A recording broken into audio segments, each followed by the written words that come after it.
What is up, people? Quality people.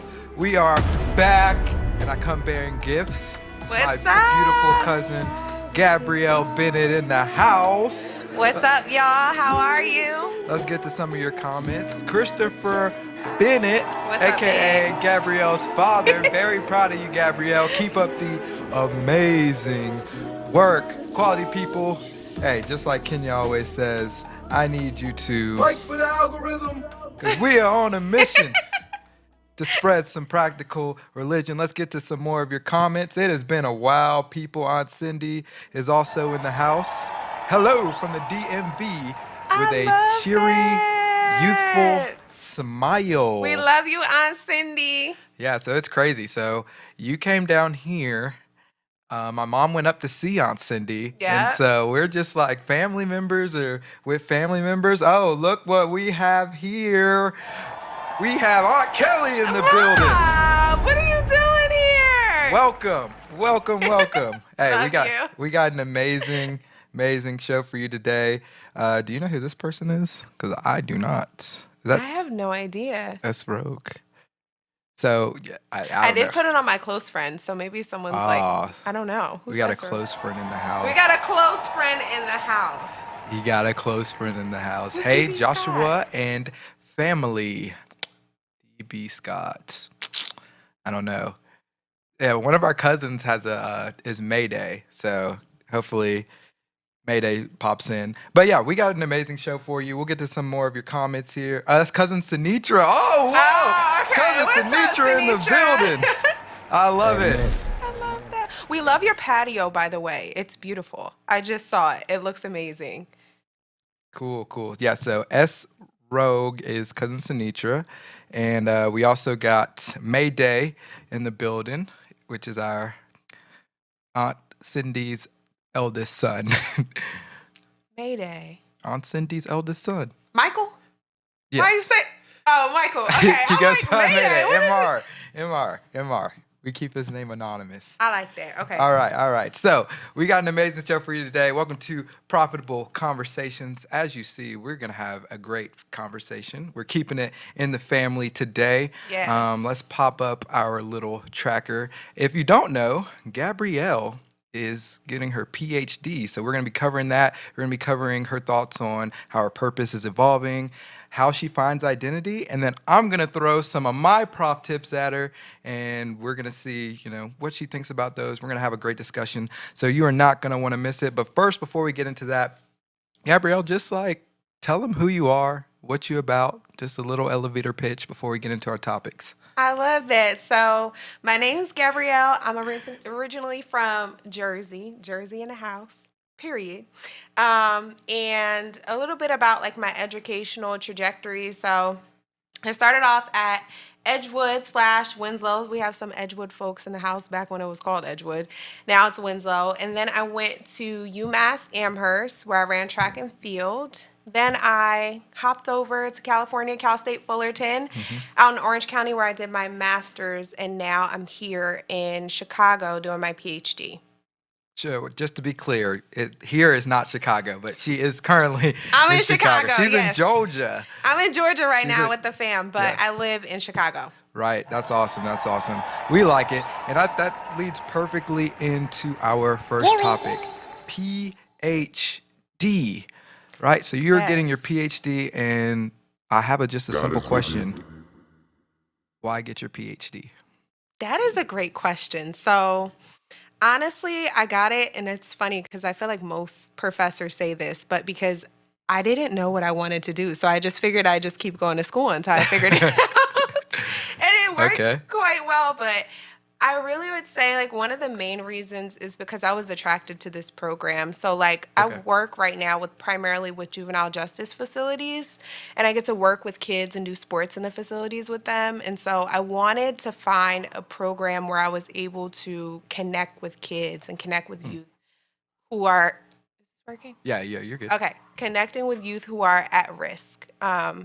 And so I could either do that through getting an EDD or a PhD, Hmm. but I wanted to become a professor. So most professors go on the PhD route. PhD. Okay, so for the people that don't know out there, explain the difference between PhD and you said EHD, right? EDD. EDD. I'm sorry. Yeah. Yes. So a PhD is a philosophy, a doctorate, where you basically become an expert in a specific subject. So it could be Gotcha. like, for me, it's kinesiology, specifically sports psychology is what I teach. But then an EDD is an educational doctorate. So it's like more broad. You can go into the fields of like education, and you could teach like mostly like AFAM classes, or like, to put it that way, that's kind of rude to the people out there with EDDs, but you kind of teach like the specialized classes instead of like the kinesiology courses, or Okay, so like, there's just more you could do with a doctorate as opposed to the EDD in a so sense. sort of. I don't want to limit it to that because I feel Okay, like got they you, might got get you. mad at us. Okay. Okay. So let me clear this up. So PhD puts you on the route and track to become a professor. Okay. Educational doctorate, you can do administration work as well as like teach, but the primary purpose of getting an EDD is to do more educational work, Got it. Okay, got it. Okay, like admin. got it. Okay, so you mentioned sports psychology. Yes. So as like the more focused part of the kinesiology, why did you decide to go that route versus, a different route in kinesiology? That's a good question. So I would say because I was a former Division I athlete, so in college I ran hurdles, did high jump and long jump, and I didn't know I was like utilizing sports psych tactics and strategies as I was doing it, but Hmm. like I would learn things like positive self-talk, or how to train my psyche or my mind to do what my body's telling it to do. But I didn't I didn't realize I was using those things until I talked to my advisor in my doc program, and she's like, "Okay, you have two options. You can either do sports psychology route like me," and she kind of broke down some of those philosophies, some of those things that would be incorporated in that, or I could do the physical education route, and I would end up like teaching PE teachers how to become teachers. And I Oh, was that's like, cool. I don't want to do that. That doesn't sound too fun. Right, right. So talk about let's go back in time a little bit, which is Yeah. not too far back in time, but your college athlete or athletic days when you were running track. So talk about some of those tactics that you're learning more in depth now as part of your PhD program that you were actually employing back then. And then also expand on if you knew now or if you knew then what you know now, how that could have changed, how you competed. I think like one of the most important theories that I didn't know then, but now I know and wish I knew, Hmm. is catastrophe theory. So this is good for anybody in the workplace, in sport, in anything. It's basically a theory that talks about like how to reset when shit hits the fan. Like when everything goes bad, how do you keep pushing forward when Right. there's a roadblock? It talks about having like high adrenaline, as well as like an aim to do like to perform well, and how those things don't correlate, right? So you have to have like the perfect balance in between. But with that, sometimes you're going to get nervous, sometimes you're going to like stumble, but how do you bounce back from that? Right. And one of the ways that you do it is you reset. So I would say like if I could go back in time and wish I knew something, it Right. would be that, because it would have helped me so much more to be able to just like have more grace with myself in those moments where I do fall or I do stumble. Literally fell a lot in hurdles and practice, Yeah. and like got down on myself mentally, but it would have taught me how to just like take a step back and reset from those things. Yeah, that's beautiful. Let's talk about maybe the process of resetting. So now you've learned catastrophe theory. So how would you, if you're, talking to an athlete or, one of the kids that you work with, how do you take them through the process or show them how to implement the process of resetting? What does that look like? I think it's different for each person, but the first thing I would say is like we talk a lot about positive youth development and like how to give autonomy back to kids or athletes, especially when you think about sport. It's so individualistic. So I would say the first thing to ask them is like, how are you feeling in this moment? Like, what is it that you're hoping to get out of either sport or learning, etc.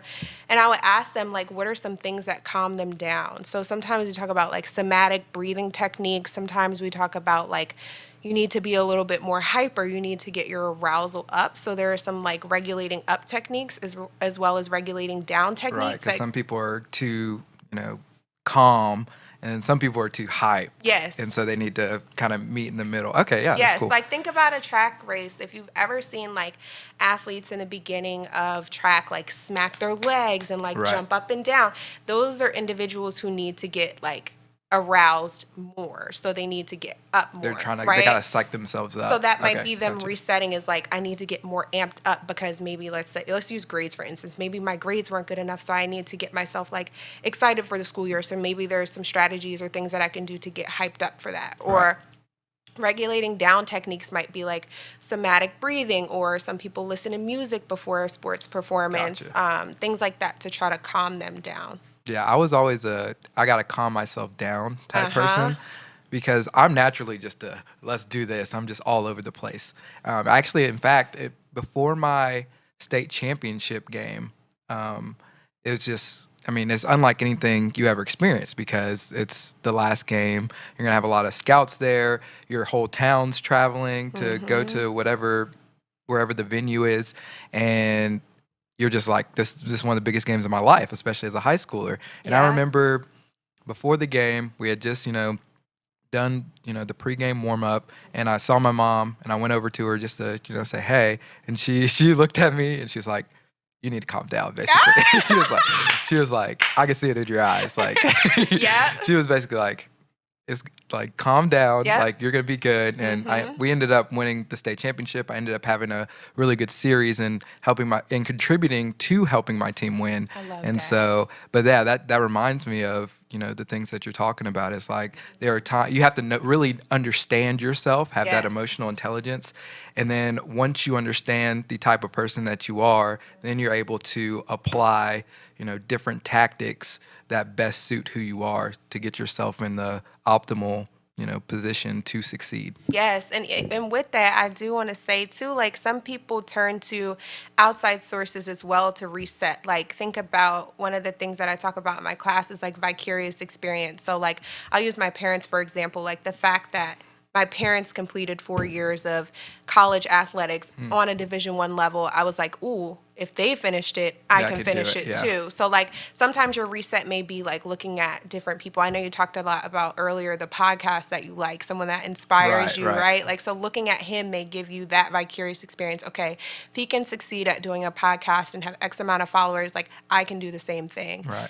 And then there's also one more I want to mention that might help Okay, someone go too. ahead, It's go like verbal persuasion, but the relationship has to be strong in order for this to work. It's like someone that you love and trust or highly respect in that area.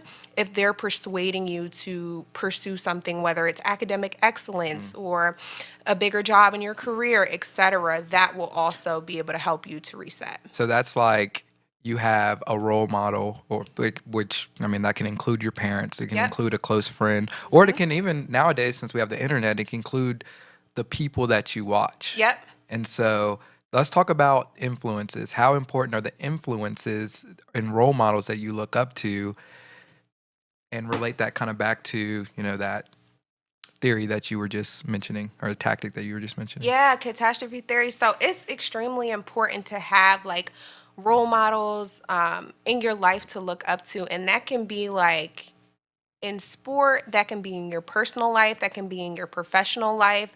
But you want to have like either someone in your life that is able to persuade you, or you want to have someone that you're looking up to kind of get that to pull from. Because if not, it's hard to see like what you want to be if you can't see it. Right. You know? No, yeah, I totally get that. So it's like, I want to be the greatest basketball player of all time, but you don't have a LeBron James, or LeBron James didn't have a Michael Jordan to look at. Yeah. And so then it's kind of hard to keep pushing the boundary because there's not a standard Yes. that has been set for you to, try to reach and then ultimately break.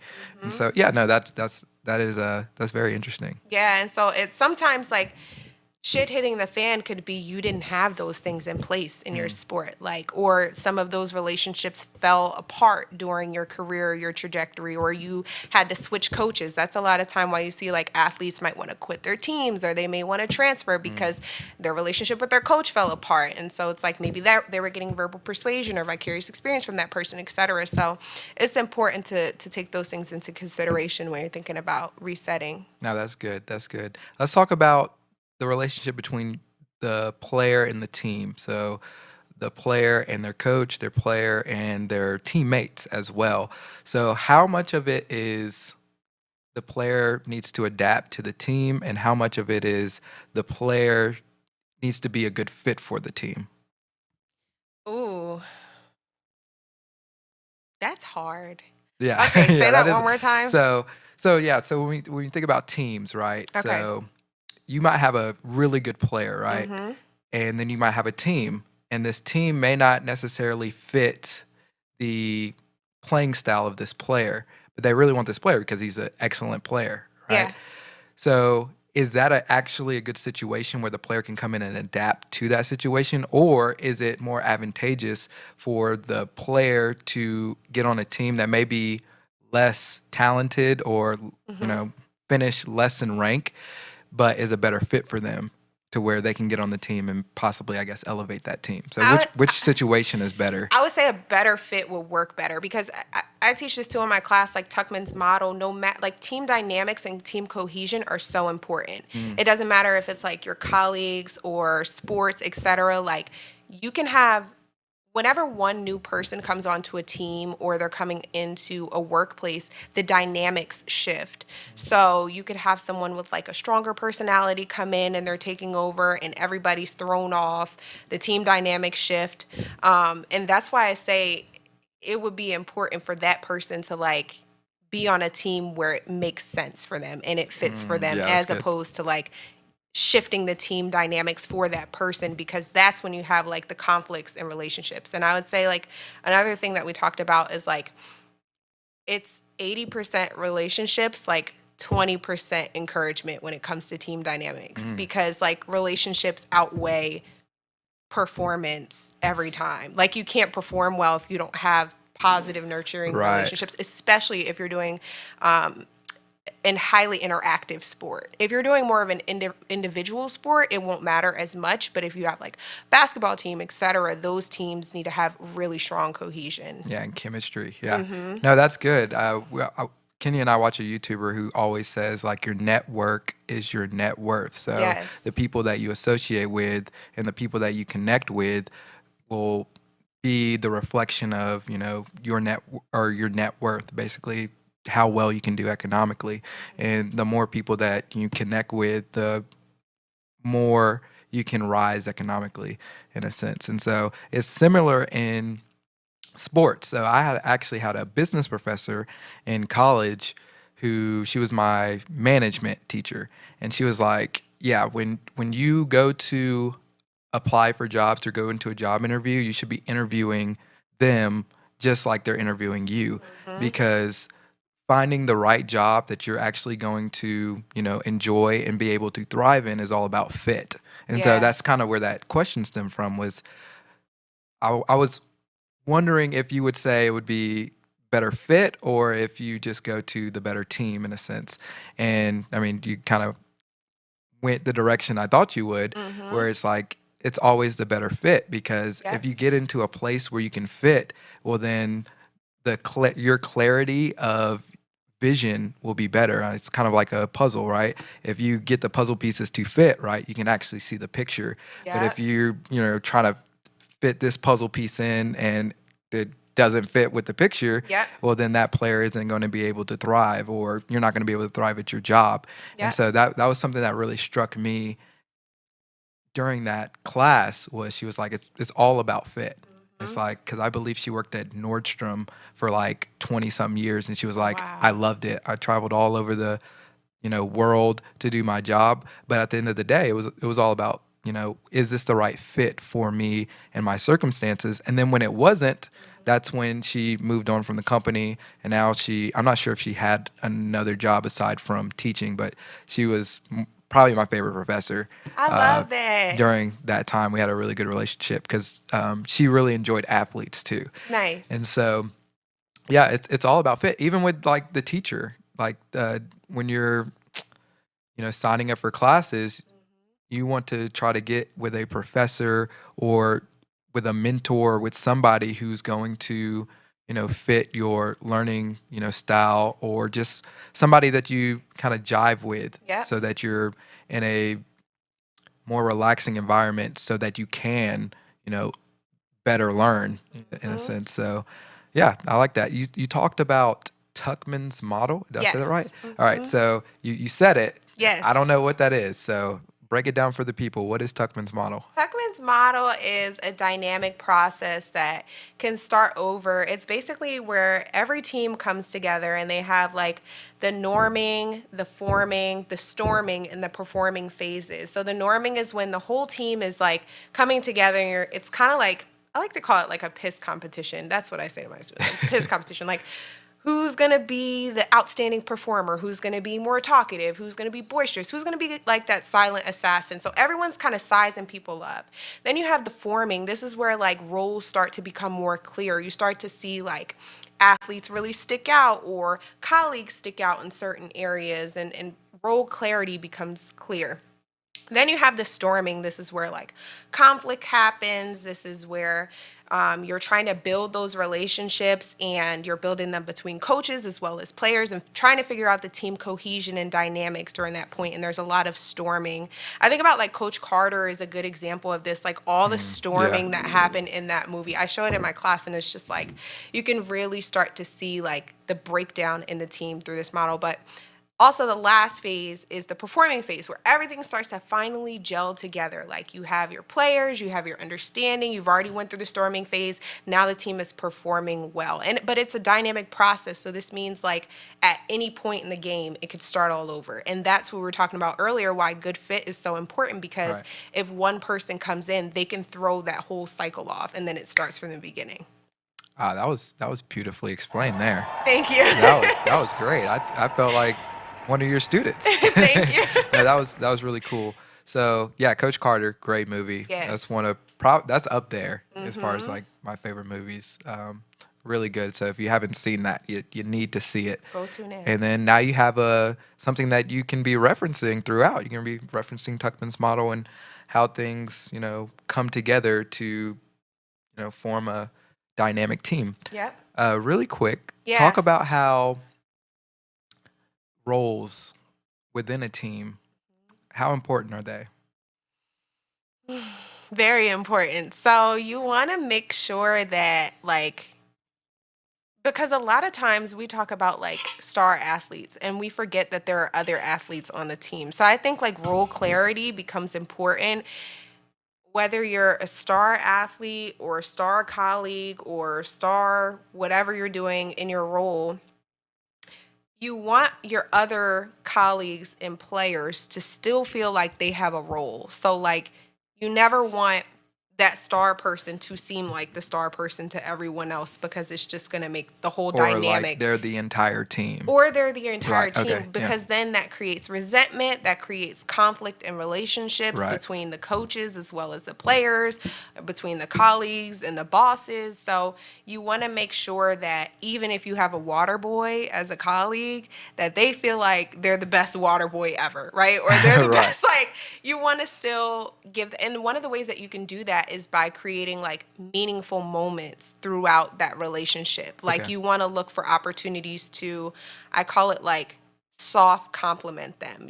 And if it feels forced, the rule is I always say like it probably is forced. Like you want to make sure, like if I came in today and I'm like, Josh, your hair is so amazing, like, and you haven't gotten a haircut in 3 weeks, you're gonna be looking at It's me like like I'm looking woolly or something. yeah, Yeah, you're gonna that's be crazy. like you're capping, right? But Right. if I say something like, we come into practice and I'm like, man, I saw you like lift your teammate's head up. I really like the way you showed leadership. Right. Okay. That's like a way to build a positive relationship with someone. Or say they're the water boy, like, I really appreciate you going to get such and such water. He really needed it. Like you want to do things that are actually genuine to help bring together the cohesion of a team and bring together role clarity for each person, so they understand that they're seen in those moments and they don't feel like they're overlooked. Now that's really good, because every team that I've been on, and fortunately I've been on a lot of teams that have won championships, and the difference between those teams and the teams that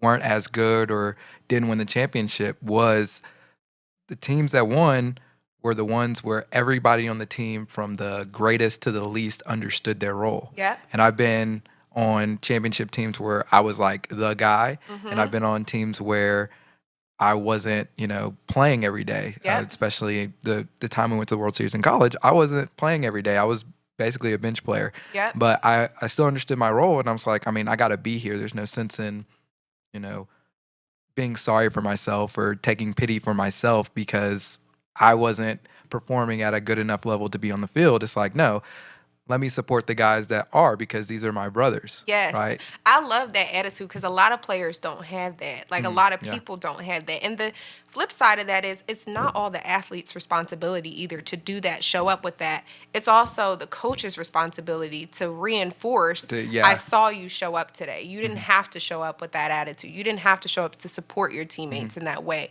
But you did. And I saw you encourage this person, or I saw you reach out afterwards, or I heard about that text that you sent to him after the game. Like, it's the coach's job to do those things and bring together that for the teammates. And that's something my coach he did. He was like, yeah, I know you're not playing, because the year before I had played a lot my freshman year, and then my sophomore year didn't play as much. And so he did mention, like, hey, like, you're doing a great job in the role that you have on this team. Like, I want you to know it's not basically being overlooked. Like, you're doing a great job.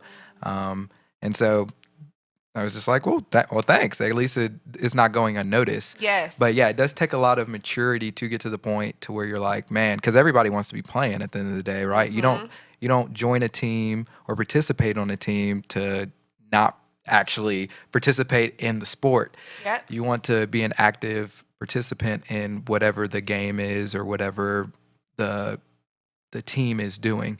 And so knowing that, talk about, like, we talked about kind of like more of the coach's responsibility. Talk about the responsibility that you have to take on as a player if you are in a lesser role. Like, what do you have to do? So, and this could be, we can broaden this to, your job. Like, you just get hired, right? And you're at the bottom of the totem pole. That's hard for some people to accept, especially if you've been playing sports all your life and you've always been the guy, or you've always been the girl, and you've always been team captain, and now you're just like on the sidelines. You're bottom tier at this company. Yeah. And of course, like, you're gonna be competitive and you're gonna try to work your way up. Yeah. But that could be a hard thing to accept at first. So talk about the responsibility that you have to take on as a person if you are in that lesser role. That's a great question. So I would say, like, I like to differentiate, like, task cohesion from social cohesion. So, like, task cohesion is being on a team and having a clear, defined role and being able to execute that role. Like, say you just start a new corporate job and you're not sure what to do. You're just in training week one. Like, you're not going to excel at task cohesion. You can just take that right off the table because you're not going to know what you're doing. But, like, if you can focus on the social cohesion, if you can focus on building positive relationships, if you can focus on, like, being the donut girl in the morning, or like coming in, asking people like, hey, I'm going to get a coffee. Do you want one? Oh, how's your day going? Can you show me a little bit about what you do? If you can excel in those things, like, I always say that goes 10 times further than the task cohesion, because people always remember more than anything, like, how you treated them. They're not necessarily looking at, like, some bosses are, they're micromanagers, but most of the time they're not looking at this person do every single thing on their to-do list today, right, at their job. They're looking at, well, did they have a positive attitude when they showed up? Were they timely? And then if you start doing extra things like just checking in with people and conversing with people when you don't have to during your lunch break, instead of going to your car, sitting in with the group, or at least sitting in the main area where people can see you and you're visible, then it still looks like you're showing up to offer that social cohesion, even if you can't offer that task cohesion. No, that's very good. That's very good. And one thing that my high school coach used to say was, like, you can't control, everything that happens in your sport or in life. It broadens out. But there's two things that you can always control in the game of baseball. This also extends to life as well, is you can always control your attitude and you can always control your effort. Yeah. So you can always control, your outlook on things, like how your attitude is towards a certain situation, even if things aren't going your way, even if you face adversity. And then you can always control your effort. You can choose how you respond to that adversity. Do you just, lay down and feel sorry for yourself, or do you say, hey, yeah, I messed up, but next time I'm gonna get the next one. That's a big thing in baseball. It's like, all right, on to the next one, get the next one. Like, it's okay if you just made an error. It's okay if you just struck out, right? That's why it's a team sport. You got a brother behind you that can pick you up for now, but then when your opportunity comes back around, you need to be in the mental space, right? And have a more positive outlook so that you can get so you have a better chance of having a positive result. Because if you're still feeling sorry for yourself when your time comes back around on that next AB, then your chances, your chances of, success are going to go down. And so I would agree. And I think I'm thinking about like our pickleball game, because Josh beat us in pickleball the other day, and I'm 2 out of 3, baby. I cannot believe. Don't mess with us. I literally can't believe it. But we won the first one, Jake and I. We crushed it. Yeah, it was a warm-up game. I don't want to hear it. So, granted, I'm still mad, right? But, like, that goes back to what you were saying about having a positive attitude. Because in those moments when I was losing that pickleball game, I was livid, okay? Like, I was not happy. I had a bad attitude. But one thing I tried to pivot and just started, like, I call it positive self-talk. We talk about this a lot in class. But I think it stems back to, like, just so much that we need to talk about in our community in terms of like self-esteem, confidence, and how we speak to ourselves. That really matters, especially in sport and in your professional life as well. But like during pickleball, I was like, man, I messed up. And I had to immediately switch myself to thinking like, all right, Gab, let's get back on the next one. You got this. Right. Like positive self-talk is so hard to do in the moment. But once you can just like pivot your mindset to, I'm going to crush the next one, I've got this next set, or I'm going to bounce back, I'm going to focus on my serve this time. Like, switching that in the moment can help you to have a better outlook. Exactly. Because to your point, too, so our first game, we lost, and we weren't playing well, like, at all. And it took us, so for those who don't know, Gabrielle, myself, my brother Jacob, and then my girlfriend Kenya, who is also part of the Quality Life, all went and played pickleball yesterday. So it was Team Pro Mac, which is what Kenya and I called ourselves, versus those guys. I'm just playing. It was Jake and I. Versus Jacob and Gabrielle. And so the first game, they were winning, and they were all hype. We were hype. And then, so this is how this happened. So they get down to match point. Right, so they get down to match point. I gotta go big screen for this. They get down to match point, and then they're like, "Oh, y'all want to put some stakes on this game?" We sure did. It's like y'all are winning 10 to like 6 or something. Like all y'all got to get is 1 point, and you want to put stakes on this game? I was like, "No, let's do the next game." And so they were like, "Okay." So they win that game. Okay, warm up. Next game. We got you. They did. And then Josh started hitting these spike balls like he was crazy. He was like, whoosh. And I'm like, how am I supposed to catch this so fast? Y'all turned out the monster. It was brought crazy. out the monster. You want to put stakes on the game? I'm gonna have to show up and show out. You know what I mean? Did. But then after we win the next game, which the stakes are on, what did y'all do? Oh, best 2 out of 3. We had to run it back one more time. There was no way I wanted to go out like that. But that last game was the worst one. Yeah, they were like best 2 out of 3, and then y'all scored 1 point that next game. We did. We literally scored 1 point. It was horrible. Yeah, but we did have a lot of fun. Good family time, good bonding time as well, and we got some practical lessons that we could take from it. Yes, we did. So, guys, we are going to take a quick break. When we come back, you see the ticker at the bottom, or the whatever you want to call it, the title thing at the bottom. We're going to be getting into purpose and how it is evolving for Gabrielle. We will be right back.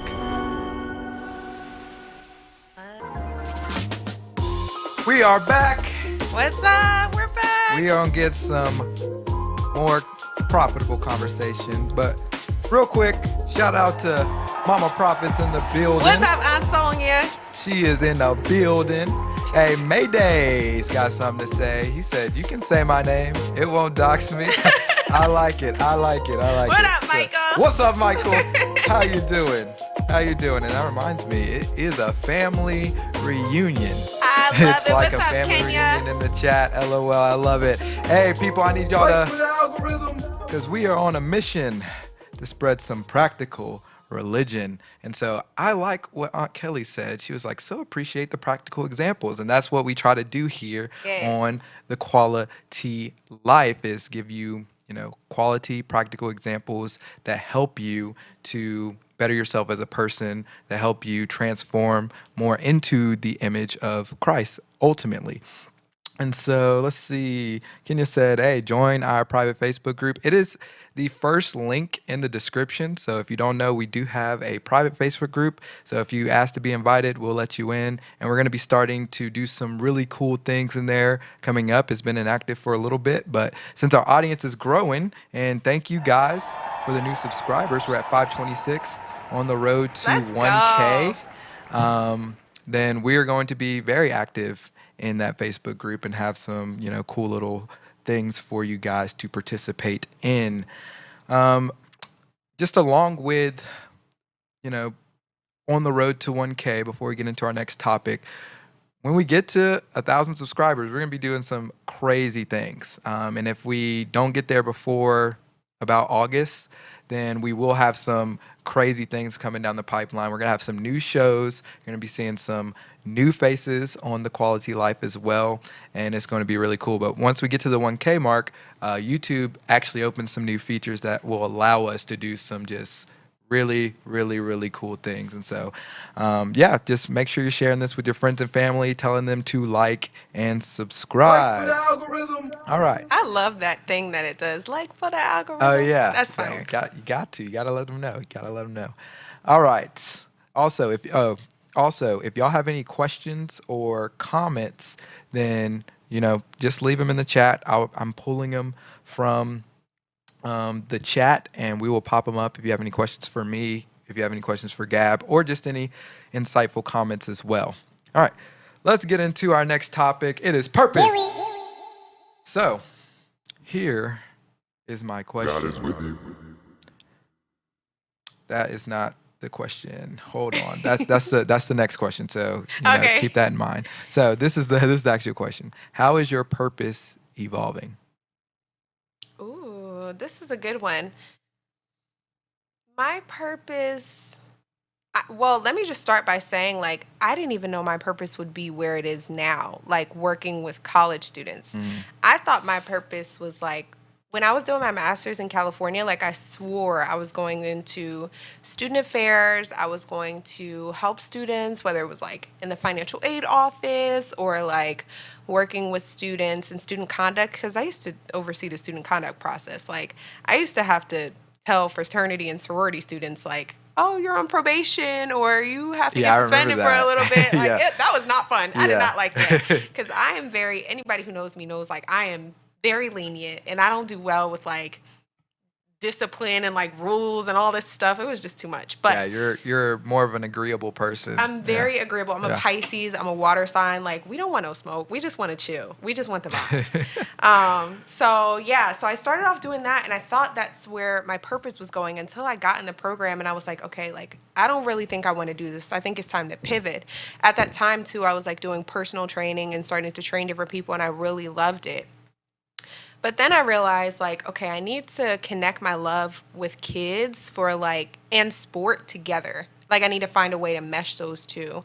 And then I found my Ph.D. program, so I was able to do that. And so I feel like now I'm just starting to like scratch the surface of being excited in the space that I'm in. So I feel like I'm closer to my purpose, but I don't know that it's like clearly defined for me yet. I feel like it's still a mystery. Like when I'm, for example, when I'm teaching in my classroom space, like I still get like good nerves, like sweaty palms, like, nervous pee, like all those. I teach those things in my class too. So like behavioral things that make me stimulated to do whatever I'm about to do. That's how I know I'm passionate about it and excited about it. Or like when I do my guest lectures, or when I do like speeches, when I have to go to conferences, etc. Like I know I'm in the right arena, but I don't necessarily think I'm like in the right aisle or seat yet. Or you're not exactly to your final destination in a Not to sense. my Yeah. final destination. So like I'm still waiting on God to kind of like show me where it's going, but I don't know yet.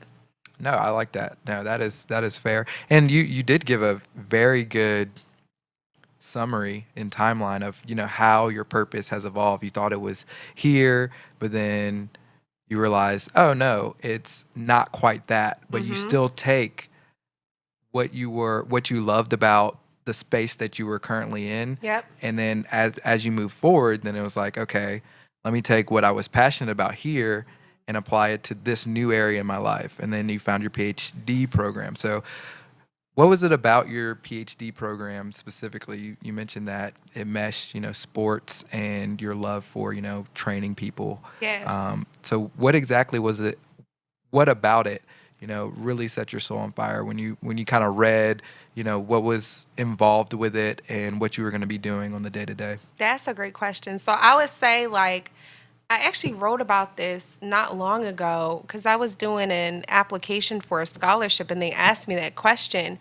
And I talked about like being able to, like, my dad was in education. So he did like education throughout his whole career. So I got to see him like have such a amazing impact on his students, on other principals, on his colleagues, the teachers, etc. And then there was the other side of me who, like, growing up had close family members who were incarcerated. And I remember asking them, like, what were some of the things that helped you get through that sentence? And they said, like, Right. sport. And I was like, oh, I'm good at sport. Like, I feel like I can help people who are Yeah. incarcerated. I want to go into jail and I want to help people like work out, or I want to train them, or I want to teach them something through sports. So I feel like my love for education because of my dad, and then also having family members who are incarcerated and wanting to give to that demographic because of that insight that I had, I wanted to kind of mesh those two together. And that's the only program in the country that I saw that did That that. offered Yeah. that specifically. That's beautiful, actually. So let's talk about your, passion for helping, people that are kind of gotten themselves into trouble. Because you mentioned you're helping juveniles now, and in your prior role, you're telling people they were on detention. And so Yes. it kind of seems like you're always right there with, the people that, are find themselves in troubling situations, but you're kind of there to say, hey, I'll be your support, I'll be your guide. So where do you think that stems from? I think maybe being a middle child. No, I'm just kidding. It could be. It could be, It could right? be, Like yeah. I also feel like just wanting to be like I've always been interested in social justice, but I didn't know how I would be an advocate or like how I would be able to use my voice to help other people. But I feel like I've always wanted to be like just help get people out of stuff. Like I don't know why. When I was younger, Right. my dad gave this example of like I used to when he was a principal, I would go down to all the classrooms and like just take the kids out of class and be like, we're going into the office to hang out and eat lunch together. Like I would just always want to remove people from situations that they were Yeah. in for good or for bad. But I think now looking at what I'm doing, it fits my personality so well. I'm very like understanding. I give a lot of second chances. Like Hmm. I love kids and I think that everybody deserves a second chance. Like especially somebody like I'm talking about the demographics I work with, their ages 12 through 20 and they've made like, what most people would consider like a bad decision or a bad choice that's landed them there. But Right. then when I meet them and I'm playing sports with them, I'm like, we're just vibing. You're Like just a we're just, person, you're yeah. a person. Yeah. You made one bad mistake, and I also feel like too, how many mistakes have we all made, where it's like, thankfully we had somebody to get us out of them. Let's just start there, number one, or like somebody could talk to us and talk us off the deep end, or we had a mentor there, or we had financial help, or we had like psychological support systems. Some of the interviews that I do with the kids, like they may not have the psychological necessities that they need in order to Right. not be in those situations to begin Exactly. with. So I think like just my personality, I've had a lot of compassion and empathy for those situations because it's also been up close and in my family as well.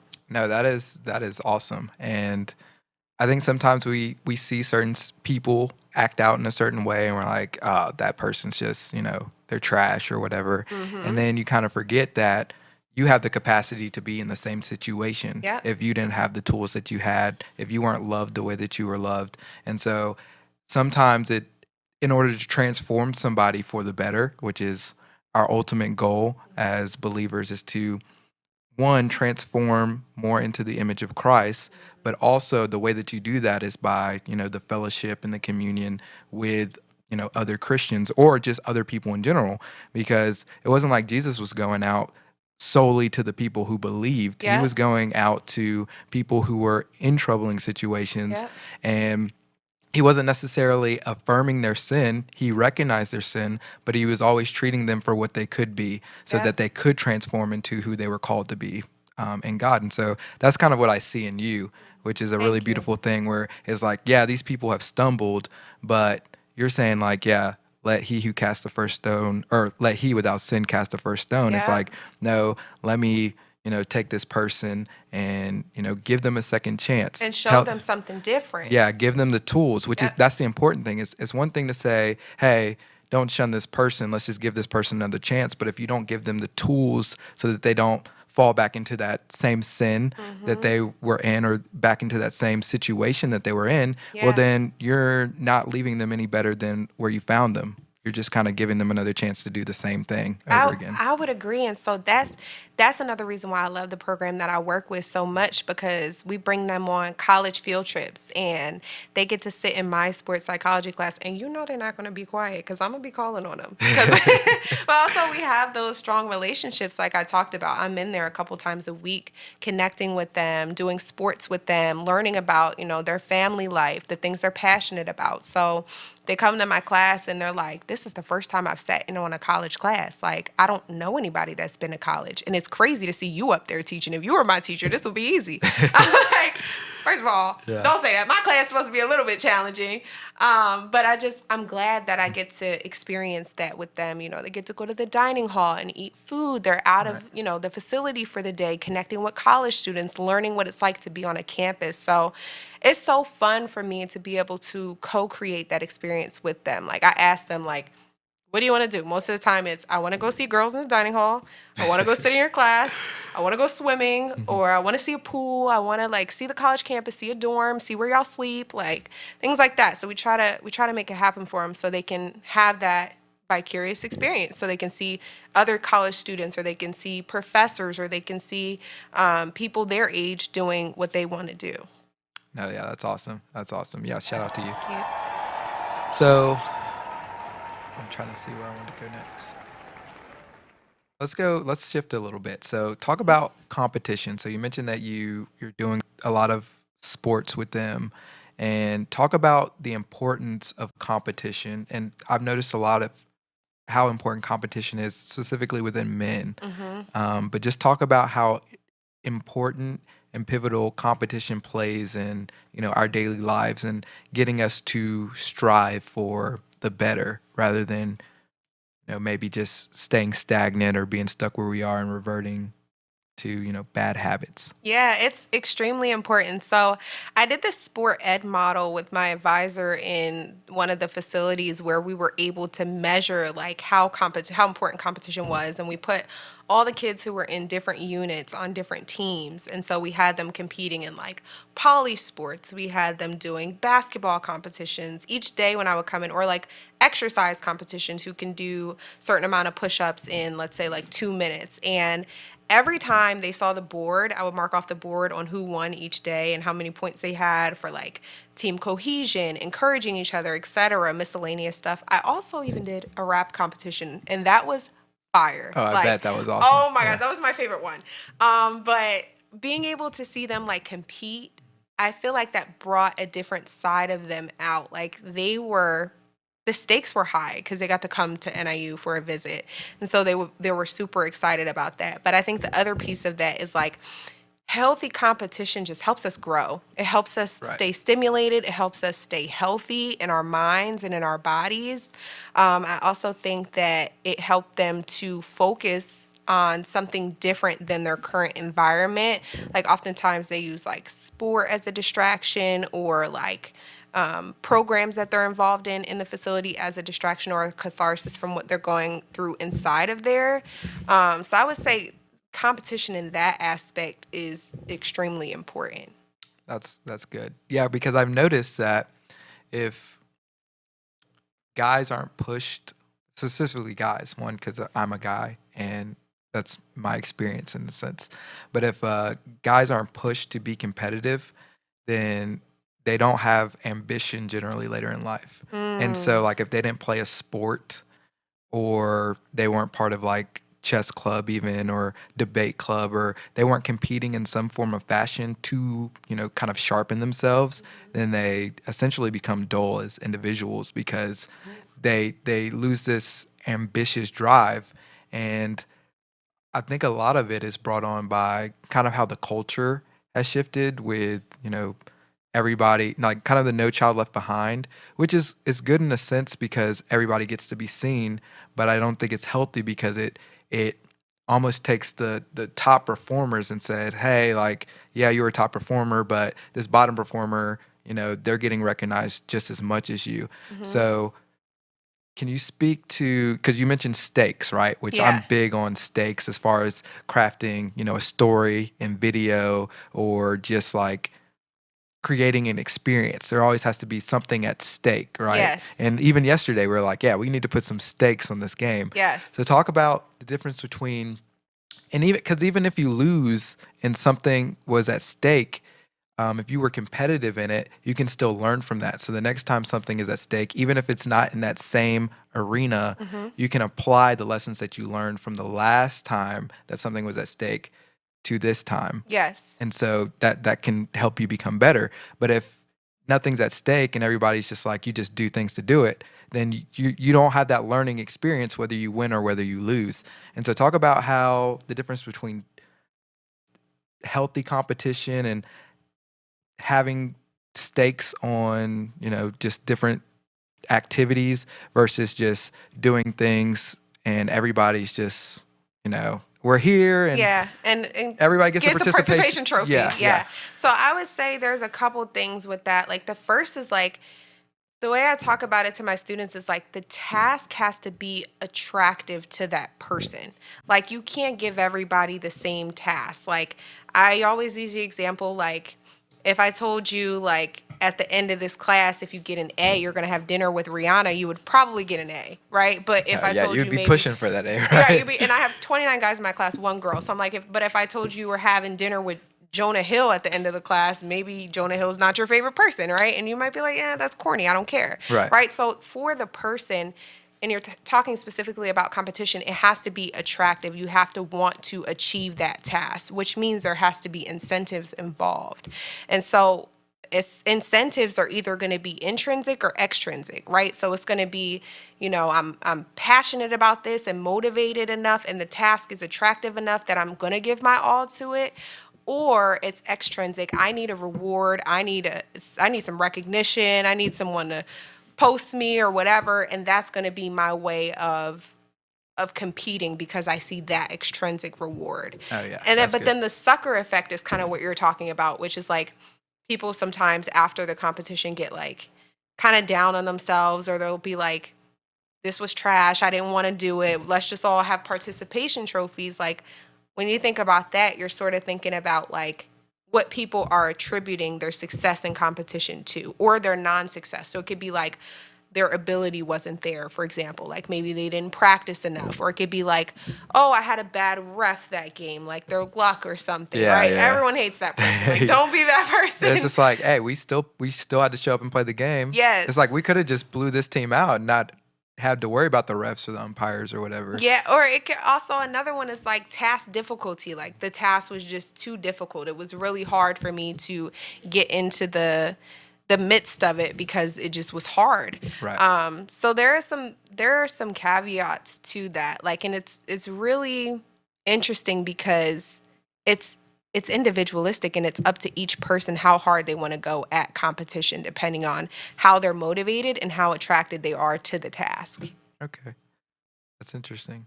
So what do you see, let's broaden this out to kind of our generation and maybe even Jacob's generation. So we're often labeled as, lazy and unambitious because we kind of, I mean, honestly, we do have everything. Like we have these. This would have been the most powerful computer in 1985. It would Like think have. about that. Yeah. So we have literally the world at our fingertips. So what are the incentives? What are some incentives that are maybe more broad that we can push out in our society to, make people in general more ambitious so that our society continues to thrive and head in the right direction rather than, you know, become a slave to the success that we have and essentially resting on our laurels. Mm-hmm. And then as a result, we get, passed by other countries and, our society starts to degenerate. So how can we motivate people? Essentially, like what are the motivations? What are the incentives at large that we can push? And so I know you said it's more individualistic, Mm-hmm. but what are some things that could really kind of light a fire under a broad group of people to say like, hey, like we need to, do better in this area? In work or in sport or We can do sports. okay. Yeah, we can do sport. Let's keep it in sports because that's Okay. your field.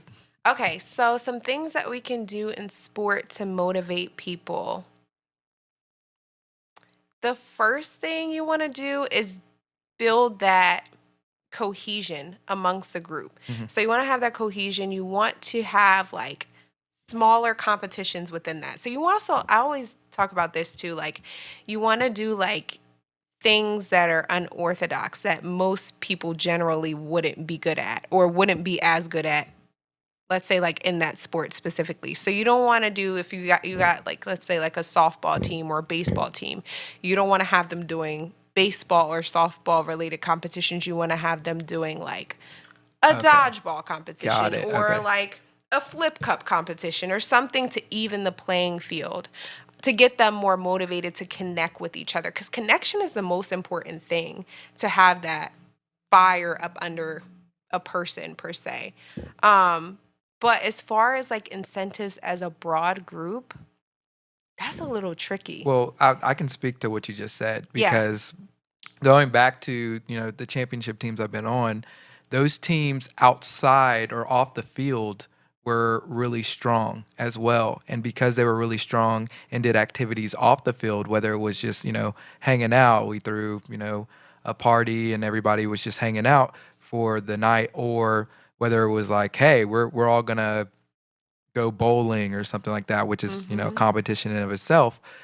Like we did those type of activities as a group outside of our sport, outside of the arena that we were in, and that made us better on the arena. That Yep. that motivated us better. One, because we had, rapport. We had more rapport. Yep. And so because we had that rapport and we had that chemistry, we trusted each other more on the field because we had built this stronger bond away from the field. So it wasn't just like we're just here at practice and then we play games together. It's like, no, we're here at practice, we play games together, but we're also doing things in life together. Right. And we are, kind of walking this thing out. And so Mm-hmm. this baseball thing that we play that we're a part of is just a smaller representation of us walking out life together. Yes.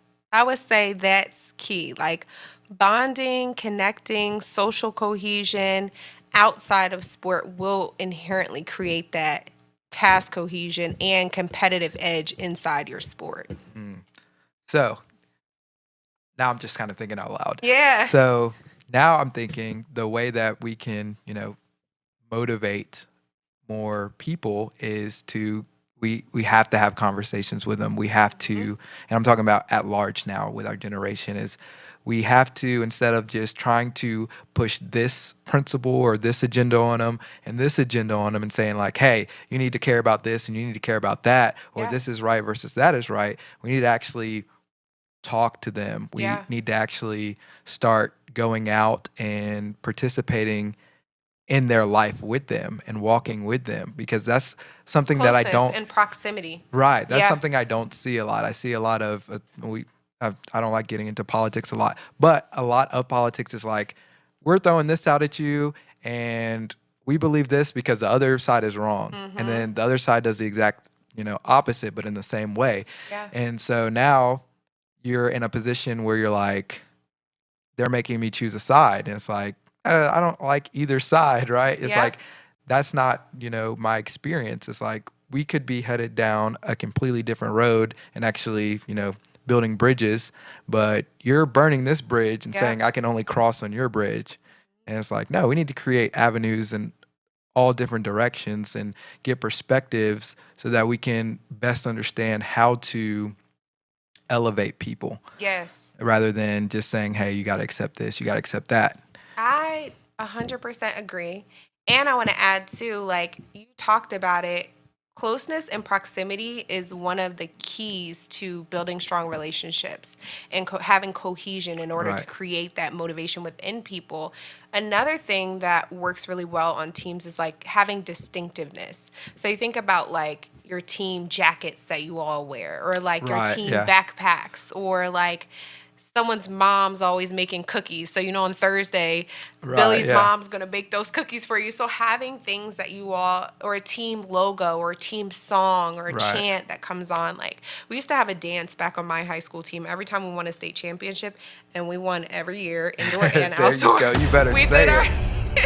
We did our dance and the teams knew it was coming. Like, so it was just like, that's one of the things that helps to create that competitive edge and motivation within people if they can see something that they want to be a part of. Another thing that I like to talk about too is like being able to avoid conflict as much as possible. Like you want to try to avoid, and if you have to face conflict, cool, but like you don't want to create conflict. Like you don't Right. want Right. to be combative with someone, similar to how you said over politics or over like focusing on the things that you connect on rather than the things that disconnect you. That's good. And sometimes we get too caught up on the things that disconnect us instead of focusing in on what are our similarities and how can we build closeness and proximity and focus Right. on our team dynamics and distinctiveness and enjoy this chant instead of talking about politics or stuff that's going to separate us. Well, and that's exactly what I think is the issue, just in general in society, but also, I mean, I see this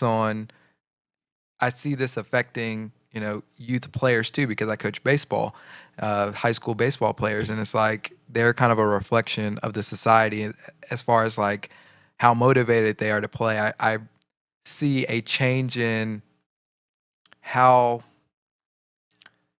like when we were in high school and our edge to play versus, some of them, like some of them, they have it down, but as a broader group, it's kind of like the edge of, really wanting to get something done, really wanting to win, and versus just, wanting to have a good time is, they're more on the side of, oh, we're just here to have a good time. And I'm like, no, I'm having a good time. Like I'm always having a good time. You best believe it. But you best believe at the end of the day, I want to walk off this field a winner. Right. And if I don't, then I'm going to take the lessons that I learned from the loss and apply it to the next time that I get to compete. And so trying to find different ways to get my players to understand that, and getting them to properly deal with failure in baseball, because you're just inevitably going to deal with it, is like that's one of the greatest challenges, because you're dealing with, a generation that you're not a part of. And so you're trying to take what you know from your generation, but then also, apply it to a different, generation that's going through a totally different set of experiences and, circumstances as well. Antonia and I were talking about this, and we talked about how like sport changes so much from generation to generation, Right. And like it's the same sport, and right? it's the same Yeah. sport. I take track, for example. Like I remember she talked about her high school coaches used to make them run like 7 miles That's to crazy. build a base during the winter time. I'm like, there's no way that we would do that in high school. Like that's crazy. Like we're working on speed work, we're working on agility, and then you think about like how can I make this last as long as I can throughout the duration of this race, probably through repetition, and let's say you're doing 100-meter hurdles, running 150s, etc. But like just the trajectory of what you need to do to become successful at something changes, and there are different ways and techniques to get there. But I think that there aren't enough conversations being had between each generation about those things to create that change. Right. Well, and I think you hit on it just a little while ago. It's because people are looking across the generation and seeing, hey, y'all are doing this wrong, rather than focusing on the similarities and applying, or we're just focusing on the similarities as the starting point. The starting point is, hey, y'all are doing this wrong. Yep. And so it's combative from the beginning. Yep. But if you go at it from a different angle and say, hey, like, yeah, we both play this sport. Oh, y'all are doing it differently. Okay, Yep. why are y'all doing it differently? Like, we used to do it like this. And then now you're able to take in all the information that you had, what you did versus what they did. And you're able to take, okay, this is right in this scenario, but we can throw this out. Or maybe the old way is more advantageous in a certain scenario from what they do in the modern age. It's like, oh no, back in the day we used to do this. Maybe this is more advantageous for your situation, or so on and so forth. And so Yeah. I think that's what doesn't happen, is we don't come together and say, it's almost like you don't go at it in good faith, which means like you don't go at it wanting the best out of the situation for not only you but for the other person as well. It's almost like I go into it ideologically possessed, trying to prove that I'm right. Right. Exactly. So it's Yep. it's a tall task, but easier said than done. But it's something that definitely needs to be talked about. That is our conversation on purpose. When we come back, we're going to get into identity with Gab. It's going Let's to go. be a lot of fun. We're going to have some more just profitable conversation. If you have any questions, now is the time to leave them in the comments. We will get to them right after this break. Profitable conversations. What up? What up? Oh, let me get in focus. Hey, camera, focus on me. Come on. There it is. There it is. We are back, and it's a family affair tonight. We got Gab What in up? the building. My cousin. Middle child syndrome. Yes, that's real. Me Cindy too, True. Gab. I think, yeah, my mom's a middle child too. Oh, it just runs in the family. It Well, does. I guess Middle children are special. We're really special. Shout out to my middle children out there. Kenya McIntosh says, Gab, what tea are you drinking? It's piping hot. Which one is this? The one you had? No, it's not. Stop lying. Hey, quality people. You want more quality content like this, make sure that you... Because we are on a mission to spread some practical religion. You can go ahead and tell them what's in the cup. It's just a little bit of tea. Honey tea. Hot and honey tea. Okay, it's tea. It's tea. All right. Your father said this is very practical principles. Yes, shout out to you. Thanks, Dad. Not a vibe. We got Miss Veronica in the building. Welcome to The Quality Life. This is very good. Great We job. got a lot of comments. Thank you. Yeah, we yes, we do. This is great, guys.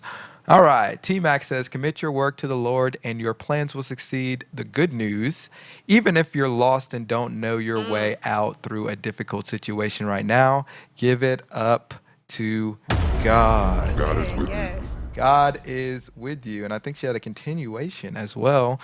Continuation from above. Make a promise with him that you will see it through the end and he will lay a path down for you. Yes. Let the Lord be a light unto your path and a lamp unto your feet. Amen. I like got that. Chills. That one was good. Yeah, you preaching tonight, T-Mac. All right, let's see if we have any more comments. It looks like we are all caught up. So yeah, really quick before we get into our next topic, we want to show you the schedule for this week. So we have probably no show tomorrow. We might surprise you, but no show tomorrow. Wednesday, we're going to be back at it with a quality pod. 9 p.m. We got some great topics already lined up because some stuff has happened since we've been gone these last 2 weeks. 7:30, we're going to do another quality pod. And then Friday, we have Double Trouble at 5. We're going to have Faith and Beyond with Miss Kenya McIntosh. And then that's going to be followed by another Profitable Conversations. I am working on having one of my players on Friday, so we'll see if I don't have to play. So we might have a game that day. So we'll see. We'll see how that all shakes up. But that is what you have to look forward coming up on the Quality Life. Now let's get into our next topic, identity. So, Gab, Cuz. here's my question for you. Okay. Define who you are, or it's more like a statement, open statement. Okay. Define who you are in this moment. Mm. What would you say your identity is? Oof. I would say first, my identity is rooted in Christ. Amen. Period. Amen. I know, like, I would be nowhere without him. Like, I am just so thankful for all the gifts that he's blessed me with, just for giving me breath in my body every day, all of that. So I would say that's first. Second, I would say right now, I'm a boundary setter. I was not a boundary setter before. I was a people pleaser. And I'm sure so many people can relate to this, but like literally, it didn't matter what setting I was in. I was like trying to like please everyone around me at the expense of like my own mental health and my own not having my own boundaries, all of that. Like right now I'm a boundary setter. I'm a hard no on any day because I'm like, it's important for me to maintain that space for myself. And I don't think I really valued that even, I would say, a year ago. So I'm a boundary setter. I'm still an empath, though. I'm very much an empath.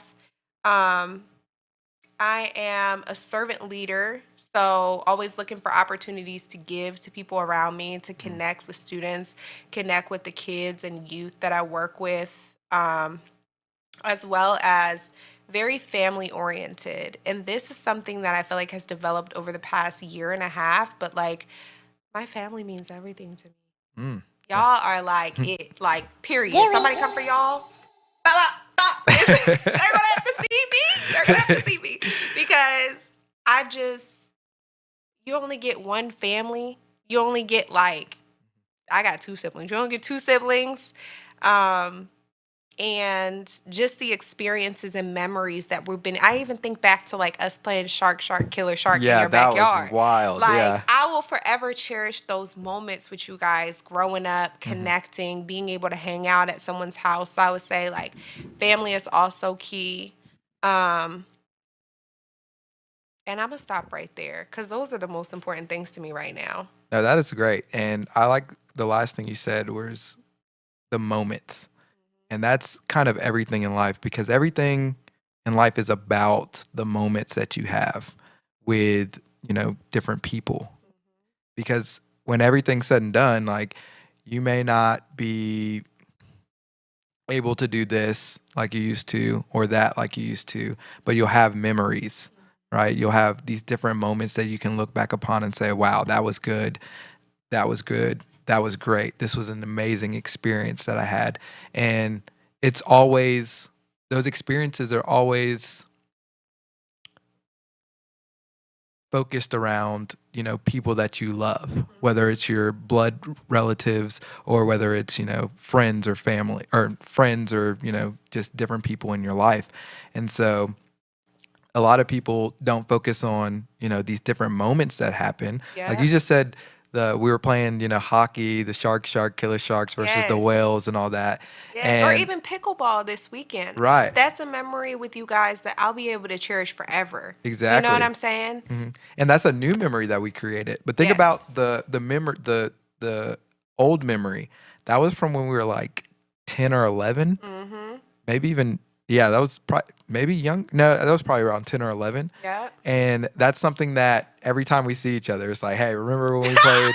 Yeah, and it was all our cousins. Yeah, we played Kick the Can that weekend too. And I remember y'all left and I was literally about to cry because I was like, Jacob and I, because we said bye to you, and then we ran up to the playroom, which was right above the garage, and we just looked out and we just like watched y'all leave, and we were like, man, like y'all are taking. It just felt like, man, yeah, those are the moments. Yeah, so and those are the moments that you should cherish forever, and if you don't live in the moment and you don't hold on to those cherished memories, then you'll start to become, calloused, because Yes. then you'll start focusing on everything that's going wrong in your life rather than, the different moments that, should keep you going. Because if you can focus on, these moments that are great, and you can focus on, all that you have rather than the things that are going wrong and all that you don't have, then your life becomes a lot better because you're able to actually see the good in the world rather than always focusing on, what is, broken and what is bad and what is evil in a sense. So, yeah. Yes. Preach. So that is good. Let's get into more about your identity in Christ, because that's the first thing you said. Yes. Take us through your journey in walking with Christ. It's been a pimp walk like this. You know how people do those? It's been one of those lean back, but we're going to keep moving forward. Hey, I hear you. So I would say, first off, let me just start by saying I am an MK, okay? A minister's kid. And for those who know, you got to sit in the front row. You can't be on your phone. If you're on your phone, you might look up and see your parent looking at you like, I'm about to snatch you out that row. So I grew up with my dad as a minister. And I feel like that was a little bit hard because he was also a preacher too.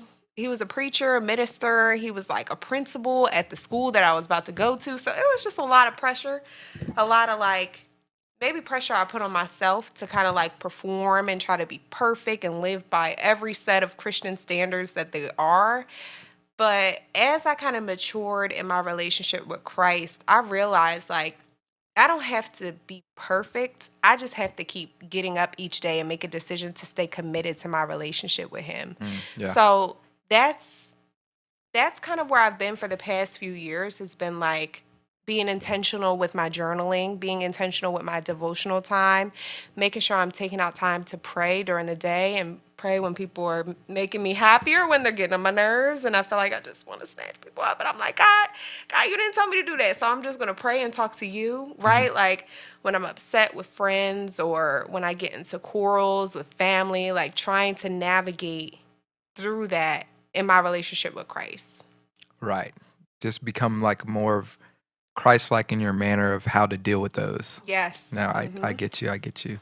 So what is something that has radically changed in your, I guess let's start with the last couple years when you've been, pimp walking with Christ. Yes.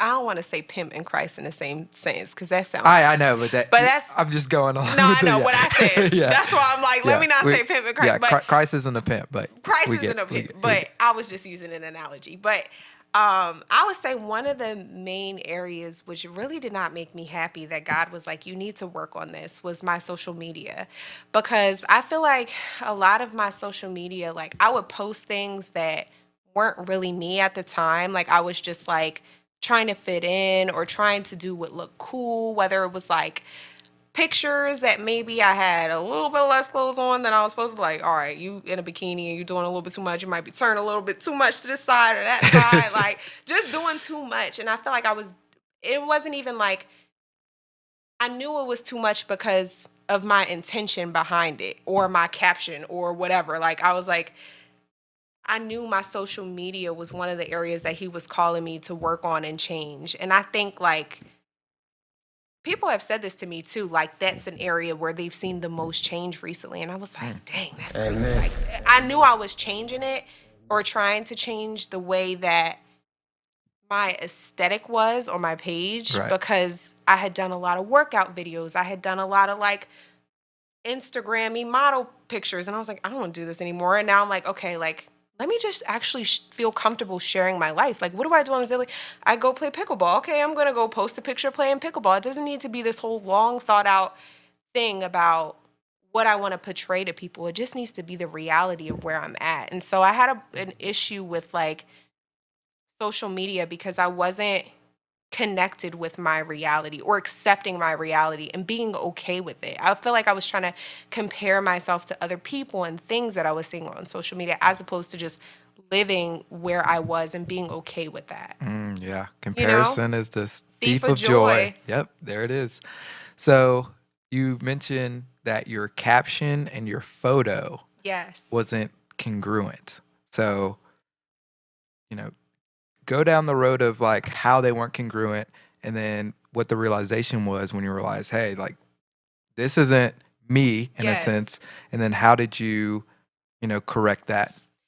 Well, I just realized it when I realized like what I was posting wasn't congruent with like where I was in my personal life. Like I'm going to church on Sundays and I'm trying to get closer to God, but then I'm over here posting a Meg Thee Stallion quote and halfway turned around with a two-piece set on or whatever. And it's like, that's not really the same. To Mm. me, that's not the same person. It may be Right, for right, some right. people, right? Like, it's nothing wrong with having a good balance of who you are. But for me, I was like, why am I not comfortable sharing Christ? Or why am I not comfortable sharing more about my family life or my personal life or my hobbies? Like, why does it have to be like me dressing up and being all extra? Why can't it just be me in Yeah. the moment? Why is that not good enough? And when I got to that route, I was like, okay, something has to change with my social media. I have to be portraying more of where I really am as opposed to Yeah. like trying to fit in with what everybody else is Like doing. what I'm trying to work on as a person Yes. versus kind of like, okay, maybe at one point this was me, but now that I'm maturing and I am walking and trying to become more Christ-like every single day, that needs to be reflected in what I post. Yes. And so maybe people say that I'm a hypocrite because I used to, post these pictures like the Instagram models, but now I'm Right. posting pictures of me in church or whatever it is, or Right. just me doing, things in a more modest way. Right. They might call me a hypocrite and say you've changed. And it's like, well, yeah, That's good. I've changed, but this is for the better. Right. This is for the better. So take me back. You said I had to get to the root. So what do you think the root of what was going on was? Like why do you think that you were, yeah, I'm trying to work on it, but why do you feel like you still had to, post those sorts of pictures? I think I needed a heart transplant. That's the best way I can put it, Mm, because I feel like my heart posture wasn't in the right place. Like, I was listening to the most crazy music, and I can tell you I knew every word to the songs. When I say I know City Girls albums from start to finish, every track, you don't even have to skip a track, and I know all the songs still because it's played that many times in my head. There's nothing wrong with City Girls. Shout out JT and Carisha, right? But at the same time, if you're listening to some songs and you're believing the lyrics that they're saying and you're putting on that as right. like your personality, you start to believe that and you start to think like, oh, well, maybe I do need to post like this, or maybe I do need to say these things in my captions. So I think for me, it was really like listening to music was opening the door for me to start to perceive myself differently than how God perceived me. Right. That was like your stumbling block. That was my stumbling block. Got you. Got you. Now, Cousin Sinitra has an interesting comment. She says, you set a new boundary. And so let's wrap this conversation back to during this time, how was setting boundaries, like you mentioned earlier, how important was that? And what was that process like when you were like, no, I got to start setting boundaries. I got to start saying no, hard no to this versus trying to people please all the time? Whew. Setting boundaries was really challenging, and I still struggle with like how I'm going to say what boundary I'm setting and how I'm saying it to each person. And I think about like, let's use like work relationships, for example, like how I'm going to tell my supervisor or colleague, I don't really want to do this today. This wasn't in my plans. I don't want to do it. I'm not in for it. So I think like setting the boundary for me, I literally remember like typing it in my notes. Like that's how detail oriented I am. I'm like, I have to type out why I don't want to go to something, how I'm feeling, and then figure out how I want to word it to that person that makes sense for our relationship, Mm. if that makes sense. No, yeah, that's good. And then for family, of course, it's like you have to be more authentic. You have to just say like, you know, mom, dad, etc. This isn't in my plans. You know, I'm sorry I can't make it to this, or I'm sorry I can't do this at the moment because of X or Y. But I always try to explain, which still I'm working on. I know I don't need an explanation for everything, but I always do try to explain to the person why I'm not doing something or why I'm not able to do something. But setting boundaries is something that I do now because if not, it just exhausts my mental health. I'm like, I can't give you more of me and have less of me for me. Right, right. It's not fair. Well, it's like, yeah, if you're not full of water or you're not full of anything of yourself in a sense, then you can't give, yourself to this other person because like Mhm. you need to go back and you need to recharge yourself. Yes. And so it's like you can't like if I always use the 2 cup analogy. If this cup is empty and this cup is you, if it's you can't pour into somebody else if you don't have anything to pour into them. You need to go get filled back up. And so the Yes. way you would do it is, getting back in your word, just resting, and maybe even time with family, friends, and just just honestly, it's just resting and just Yes. being who you are, and then you can go back to being fruitful for the Lord ultimately, but just in your life with the different things that you do. So yeah, that's good. So I was one of the things I had a conversation I had with my coach was he was like, you just try to please everybody because in college, Mm.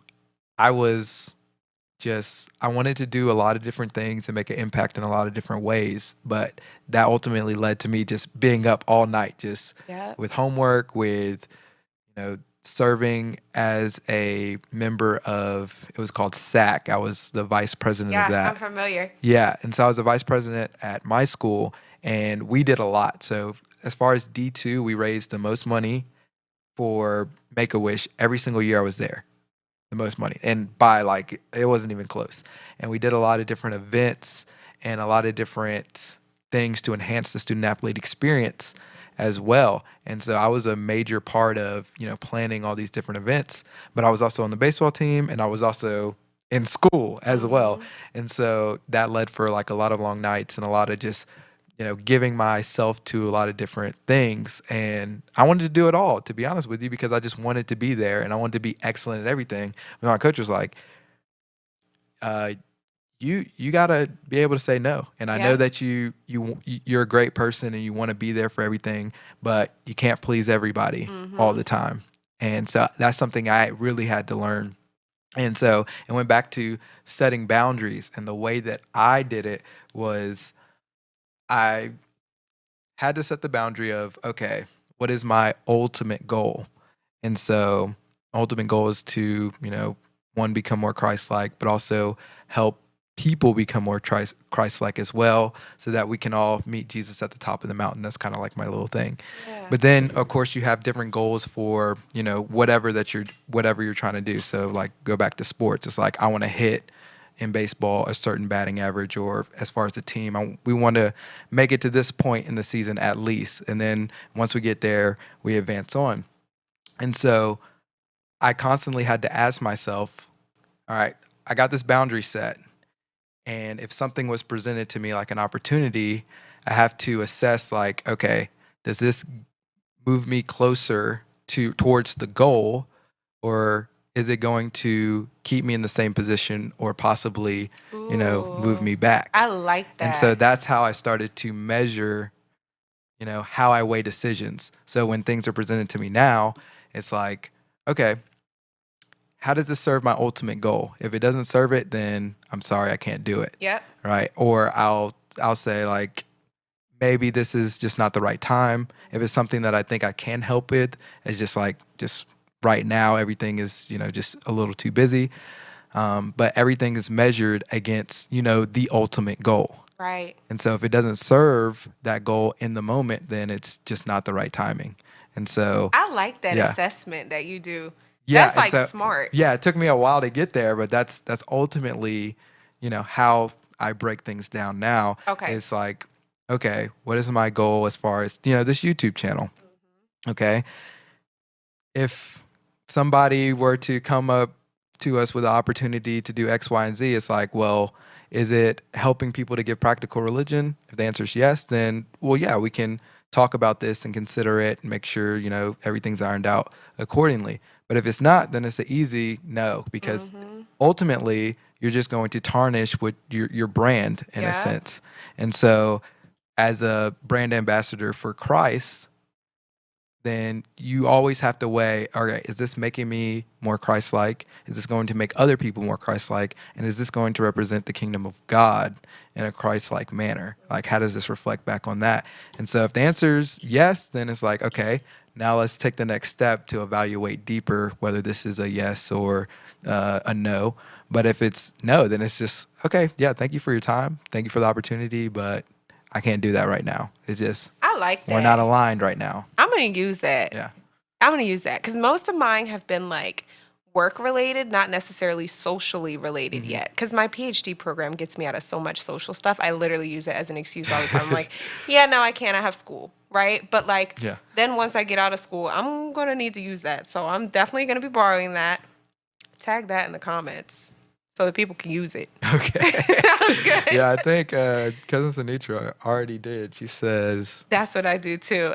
I like well, she said, she was talking about your, I forget what that was in reference to. She says, brand ambassador for Christ. Love it, Josh. Yes. And so, that's literally the point that you have to set.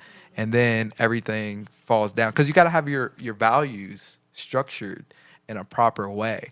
It's like, what's at the top of your values? And so, like, for you, when you were going through, this isn't congruent with who I'm trying to be as far as your social media, it's like your values were kind of reversed. And then once you realize that, you're like, oh, no, I got to make the change. Yep. Because I realize I'm not putting my relationship with Christ at the forefront because of this, the stumbling block. Maybe it was I was listening to music, and I was actually putting that on top of, fixing my eyes on Christ. That was actually blinding me towards, actually continuing up the mountain towards Christ and seeing him and being able to see him clearly. And so, yeah, that is very good. That's very good. So do you have anything else that you want to touch on as far as like how your identity is being shaped? I feel like we covered most of it. I'm trying to think if there's anything else. I don't think so. You think we got it? I mean, I'm good. I just wanted to, if we didn't cover anything that you felt like people could get value from, then I'm open ears. Hey, we want to hear your questions in the comments. When we come back, we are going to talk about my ideas and see what Gabrielle thinks about 2 of the prof tips that I have queued up. But until we get back, make sure you're sending in your questions and your comments. We'll pop them up on the screen before we head out. Be right back. Peace. Welcome back to Profitable Conversations. What up? I'm here with my wonderful cousin, First Gabrielle cousin. Bennett. First cousin. Yeah, first cousin. You better tell him. And favorite. I'm starting stuff. Let me stop. Like for the algorithm. Yeah, y'all just like for the algorithm. I have no comment there. But you know who does have a comment? Who? Your father. He is back. He says, Ooh. how do both of you want to inspire the next generation? Ooh. I want to inspire the next generation. I think specifically of like the girls at Winslow who are on the track team who I miss and love so much. That's my former high school. I want to inspire them to know that they can literally achieve anything in this world that they want to. And I want to show them that through my work. Like, I want them to see you can become a doctor, you can become a lawyer, you can become a podcast host, you can become anything that you want to. And I hope to leave a legacy behind of that as an example of specifically my life and the way that I've lived. I also see myself like pouring into the next generation of leaders through like scholarship opportunities and organizations that I plan to start once I finish my doctorate. So stay tuned. I got a lot of great stuff coming to New Jersey because you know where I'm from. Let's go. I think for me,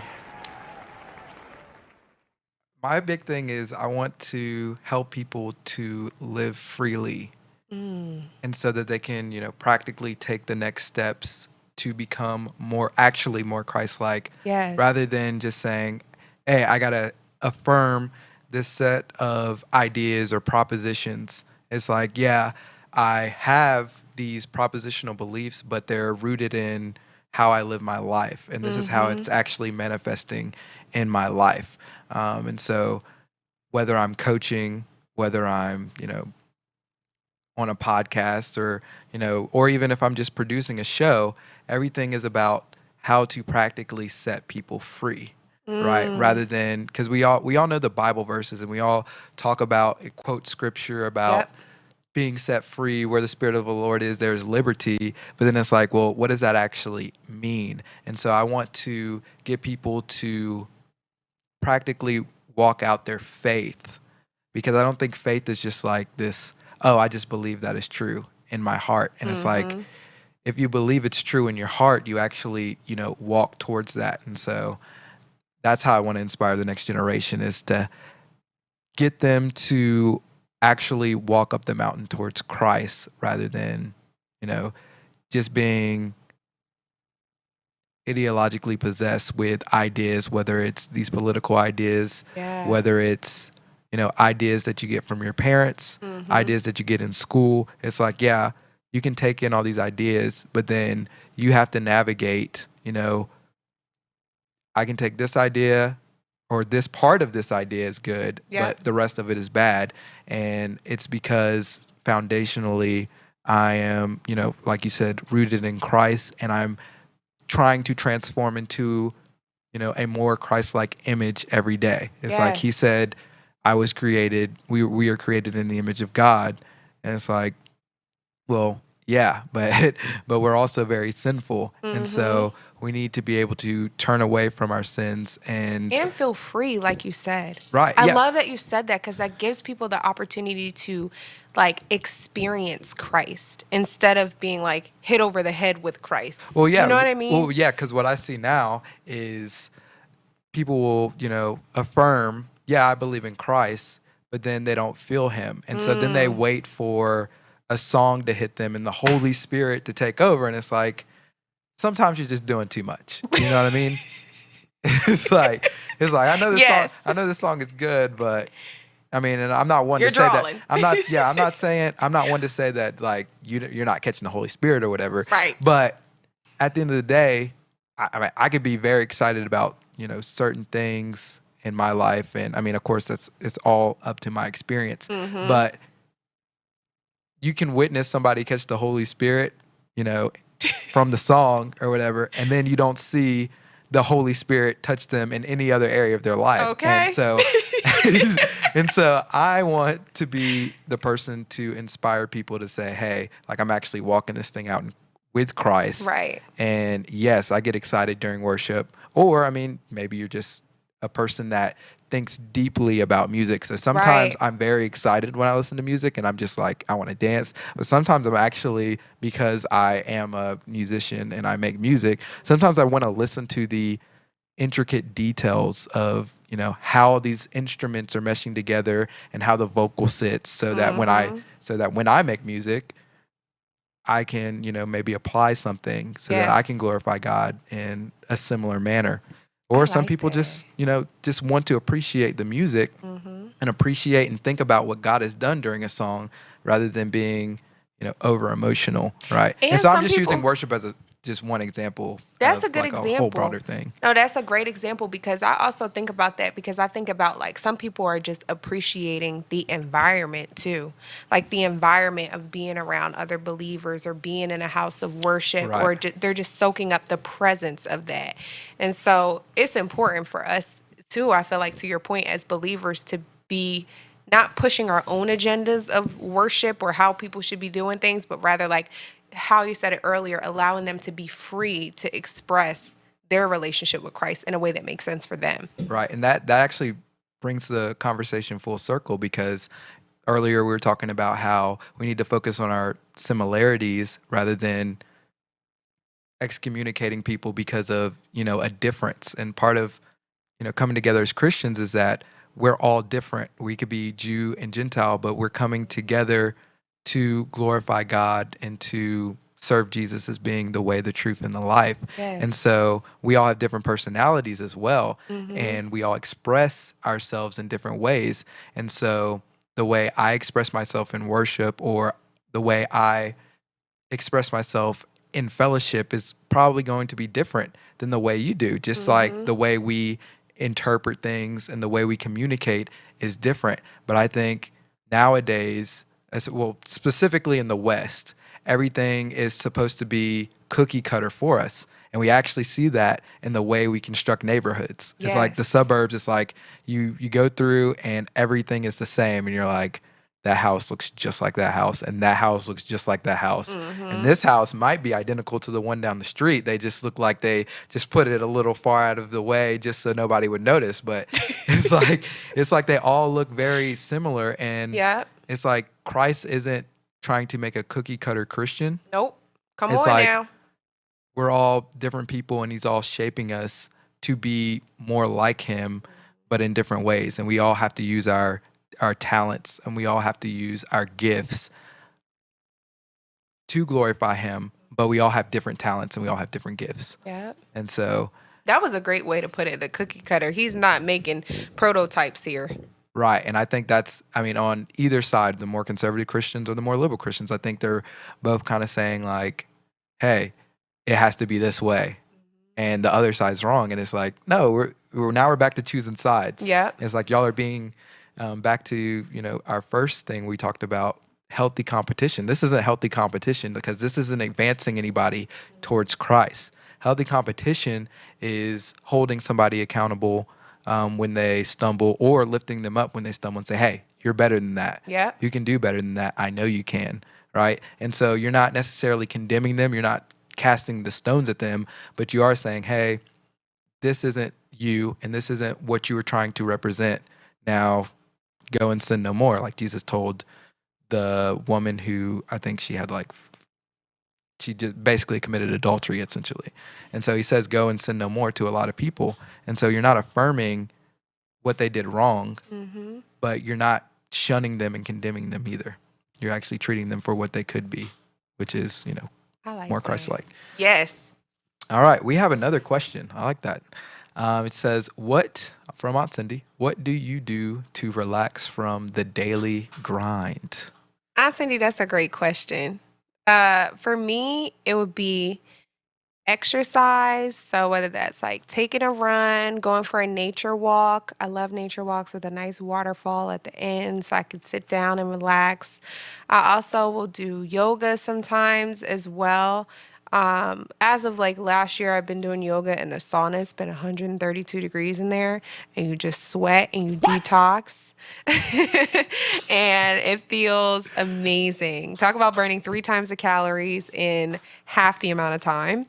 I also like to journal to just relax my mind and just kind of brain dump some things. But those are some of the things that I've been doing to relax. What about you, Josh? What do you do? Kenya's in the building. Hey, Kenya. Hello, girlfriend. What's up? You were struggling getting that door open. So what do I do to relax from the daily grind? Well, as of Yes. lately, nothing. It's just been 24-hour grind nonstop. But I mean, it's all things that I just love to do. So part of my daily grind is what I would do to relax from my daily grind anyway, which is a blessing because I'm able to do that. But when I do get taxed out, maybe I just, watch a movie with Kenya or, my loved ones, or, YouTube. And I know we're posting this on YouTube, but I watch a lot of YouTube. So just catching up on, the different creators that I really enjoy and just enjoying it rather than, because sometimes I watch YouTube to study. It's almost like watching film. Yep. And saying like, okay, how is their lighting? How is their studio set up? How is their audio? Like just the technical aspect, but just enjoying YouTube and just watching, more lighthearted videos rather than maybe serious videos where they're breaking down maybe like a Christian doctrine or what have you. So I do that. Sometimes I play video games just to release. I don't play that often, but if I have time and just like, man, I just need a break. might play a video game. Also, I work on music too. So I'm trying to get back Okay. into. Kenya's like, you need to release a song, and I've been trying to get back Drop that into. single. I mean, I have a lot of songs, but I have a project that I'm working on, and I don't want to release the song until kind of the project is complete, so then I can kind of roll out the whole thing. And also, I want some more subscribers so I can roll it out to I somebody know other that's than my right. family Y'all as better well. subscribe. So yeah, make sure that Fight you. for the algorithm. I ain't playing with you.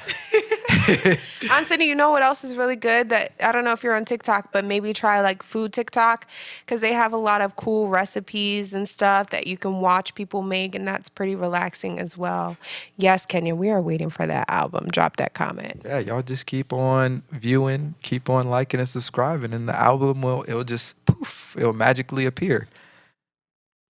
I like that. I like that. Okay, so last thing that we're going to do before we get out of here. Hey, name tags, get off. Get off. We're gonna wait for it to clear. We're gonna wait for it to clear. There it is. Okay, cool. Prof tips. Okay. This is the moment you've been waiting for. Last segment. I'm going to give you we established the name tweets that haven't been tweeted from Josh, basically. When Miracle was, because I don't tweet on Twitter, but these are just like, my thoughts and that I get to mine out with people when they're on the show. Before I get to the 2 prof tips that I have for you, I do have an opening question. And that opening question is, how is your faith growing? Ooh, that is a good question. So, the way that I've seen my faith grow most recently has been like visually with God. Because it used to just be like, I can feel God, I can feel his presence, I can hear his voice. But as of recently, like, I've seen a lot of signs of God. And like I was telling you, I've had like visions of things that he has in my future. I can't share them yet, but you will see them one day. Um, but I've been seeing symbols of those in person. And so that's how I know my faith has grown so much, because to be able to see things visually and to have like that insight and close proximity to God, it's taken me a long time to get there. But like, I feel like it started off as me kind of like hearing, me kind of reading and learning, but now it's grown into me actually physically seeing things that he's talked to me about in my dreams or talked to me about like in the word. And that has been like really cool. Yeah. Amen. Amen to that. So, just a quick follow-up question. Mm-hmm. So, it basically just escaped me. Hold on. Let me bring it back. Yeah, it is gone. It's gone just like the wind. It's all right. No, it's all good. Yeah, I completely forgot what I was about to say. But anyway, no, that is that. Oh, yeah, that's what I was gonna say. How do you know these visions are, of God rather than, just not of God? They're just like your Ooh, own that's a great question. visions. Because they were told to me by a close family member who has also a very close relationship with God prior to me even seeing those visions. So And they then were affirmed they were by affirmed. another believer. Mm-hmm. Yeah. And then Interesting. I saw it and I was like, whoa. That was the first time I had really like seen God's presence like visually. I'd seen it in dreams and I've seen it like in terms of imagery, but I've never seen it like I'm having, for example, I go on nature walks a lot and I'm having conversations with God about things that I'm looking forward to or things that I want to do or visions that have, like you said, been affirmed to me, and I'll see some of those things like near me during the time. So it's been interesting. It's been an interesting faith walk, but it's gotten so much more clear as I've stayed close in proximity. There you go. I like that. Amen. All right, so let's get into our prof tips. So, first one, just want to know your thoughts, and we can have a dialogue. It says, emotions make a terrible master, but a great student. Emotions make a terrible master, but a great student.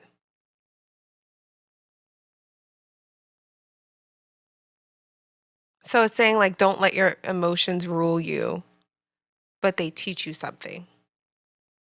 Right? I just want to know your thoughts. I'll break it down to you after. All right. This is like a quiz. I don't. So it's not for a those quiz. who are watching this, I don't do quizzes for my students. Take group exams, and I'm so lenient. Like this is just a test for me right now. Okay. So it's less of a quiz and more of like, how does this actually strike you? Okay. And then I will say, this is what I was thinking, and then we kind of bring it to a point so that we're kind of co-creating the actual meaning of it. Okay, together. Yes. Got it. Okay. Emotions make a terrible master, but a great student. When I read this, I'm thinking like,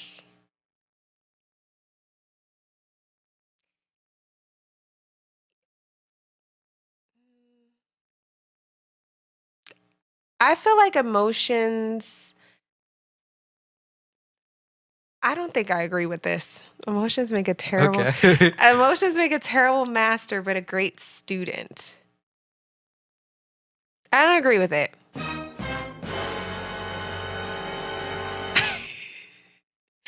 I don't know what else to add to it though, because You just don't agree with it? I just don't agree with All it. right, so why don't you think you agree with it? What is striking about it that you don't agree with? Because I don't know if emotions make a great student. In what way? Or why? You're a teacher, so. Because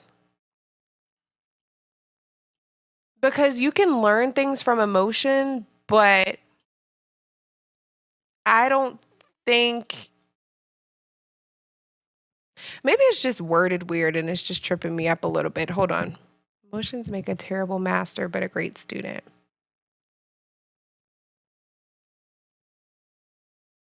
I don't know, Josh. What do you think of this one? Okay, so I'll tell you my thinking on this. Okay. So it's like emotions are terrible as far as being a master. So you kind of were headed in the direction that I was thinking when you said don't let emotions rule you.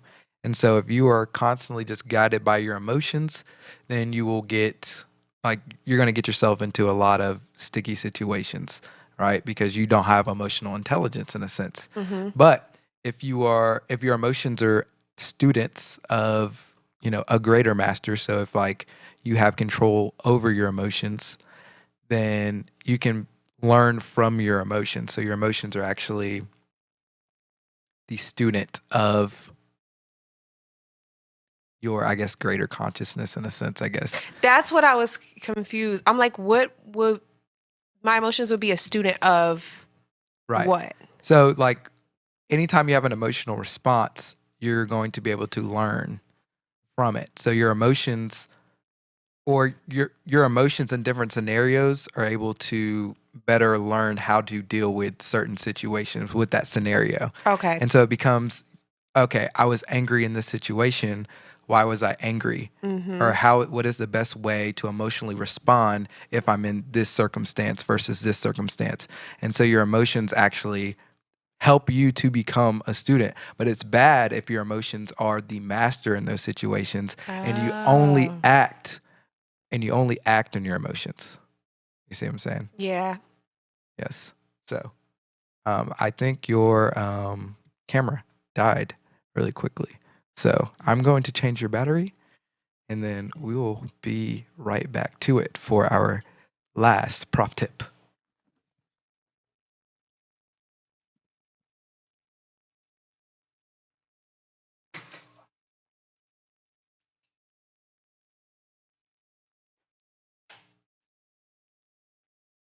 We could share a camera too. That's all good. Yeah, that one just died. I probably turned the cameras on a little too early anyway. It's all right. But so while that's going on, while that is pulling up, what do you think about the quote now? I feel like I'm not still convinced. I need a little bit more research on this. Like, Okay, that's fair enough. I feel like I don't know that your emotions should even have enough space to be a student because they're so inconsistent. Like I don't know that. Like you think about a student and how much dedication and how much time students put into work or craft or skill, etc. I'm like, I don't know that I want my emotions to have that great of a space to even to be a student. No, You know what I no, mean? yeah, I definitely understand where you're coming from. It's more like because, well, I guess when We we got a say, comment too. yeah, so I put it up there. Yeah. Oh, okay. So I guess it's like when I'm thinking of it, it's like I'm not thinking of the emotion itself. I'm thinking of you and the emotional state Mm, becomes the student.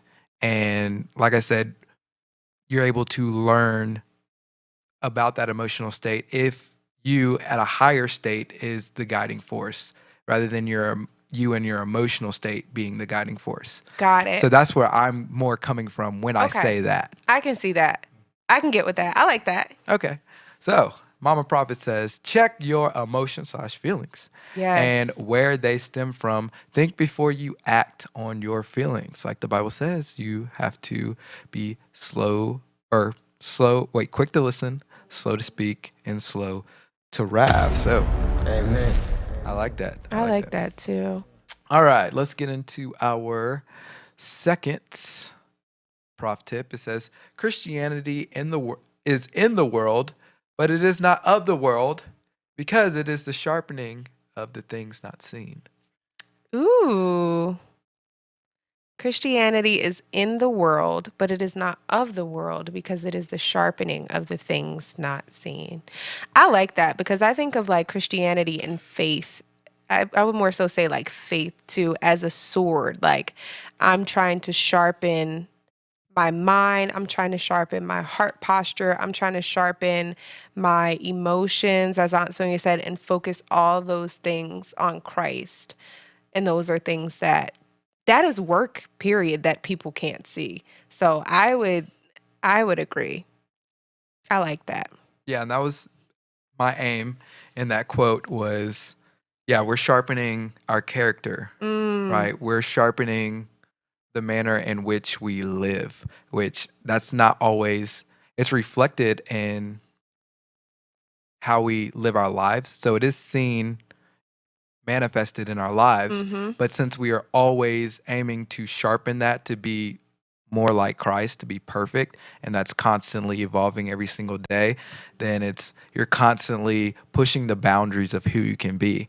And so when you think that you completely understand Christianity, it's like, oh, no, that's wrong. Yep. You think you're God now. It's like Mm-hmm. you still have a lot To of learn. growth to do. You still have a lot to learn, whether Yep. it be in the area of, faith in Christ, or whether it be, even just in the sport that you play, whether it Mm-hmm. be in, different scientific discoveries that we discover, whether anything, it's always being pushed towards revealing who we are in Christ and who God is to us. It's like we're constantly, moving towards him, and as we're moving towards him, he's more being revealed.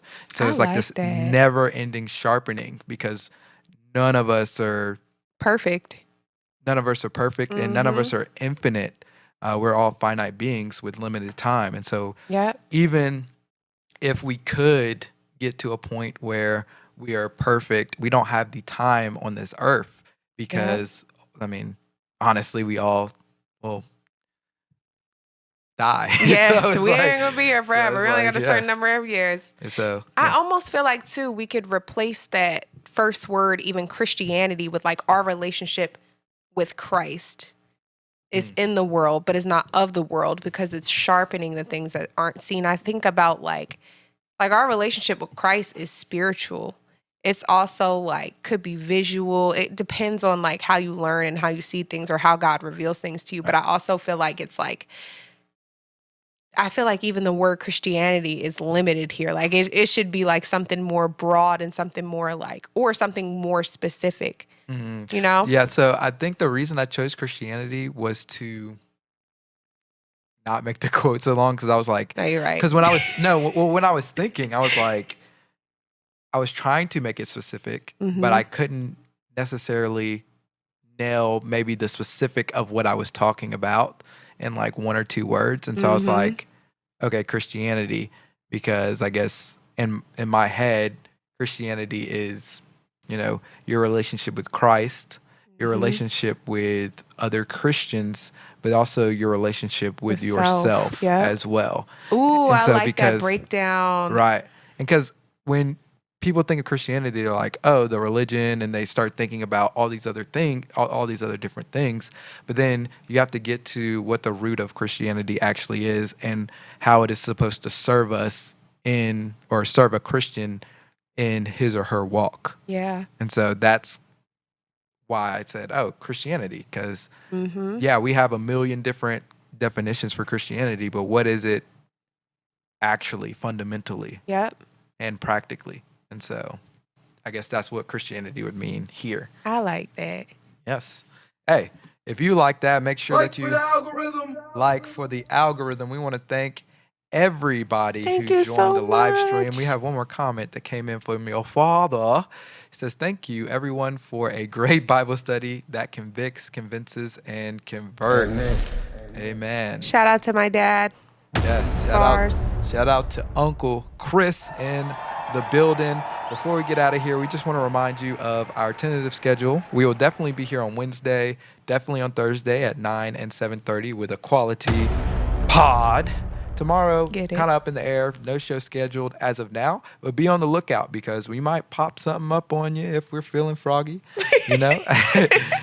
And Friday, we have Double Trouble. Kenya McIntosh will be at 5 p.m. with a wonderful episode of Faith and Beyond. Let's and go. that'll be followed by me with another Profitable Conversations. I will either be solo or with one of my players who has been on the channel before, but not since we started the new recent slew of shows. Again, we want to thank everybody. Aunt Sinitra, or Thank not Aunt, you. Cousin Sinitra says, you two did an amazing job. Thank you, thank you, thank you. Yes, she says, turn on that notification bell as well. Yes. Yeah, you're right. You're sure right, Sinitra. you make sure it's turned on so that you are notified every time that we go live, every time that we post a video. So we will be cutting this video or this full-length podcast up into smaller different videos so that you can enjoy them in, little bite-sized pieces and, maybe get some more inspiration while you're, on your jog or at work and all that good stuff. But until then, we just want to, wish you all the blessings in the world.